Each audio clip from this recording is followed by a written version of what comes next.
I zdravo ljudi, danas ću da vam pokažem kako da gledate anime bez reklama. Odete na Anime Balkan. Pogrešio sam, nema veze. Evo ga. Znači animebalkan.do.am. Znači ovdje imate da se registrujete, ja sam već registrovan, možete skinuti aplikaciju da chatujete. Ovdje imate već neke anime, ne znam zašto će ovo ovdje, ali nema ni veze. Idete na anime listu i sad izaberete vi koji hoćete anime, na primjer. Ima za sad 20 anima, svaki nam dodaju oko 10 animea. Evo na primjer, šta ja znam, da hoćete da gledate Attack on Titan, na primjer.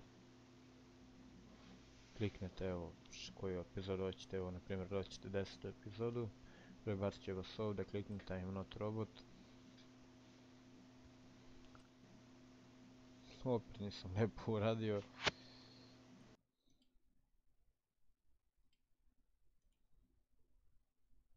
Sad mora lepo da sam uradio, nema veze.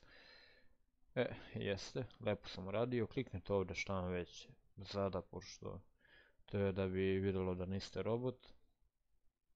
Sad će to sačekaš 3-4 sekunde će vam trebati. Neće više od toga, continue. Sačekate ovdje 10-15 sekundi kako kad.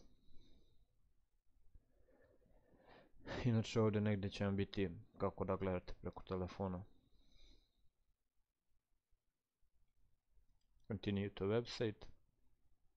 I evo, vama je ovdje pustilo sve epizode bez ikakvih reklama, evo, da se uvjerite. Na primjer, evo, epizoda prva, možete zvuk da menjate, možete da premotavate, da stopirate, šta više možete i da menjate epizodu koju hoćete. Evo, možete premotavate, puštate zvuk, gasite zvuk, znači bez ikakvih reklama, sve je super, ćao.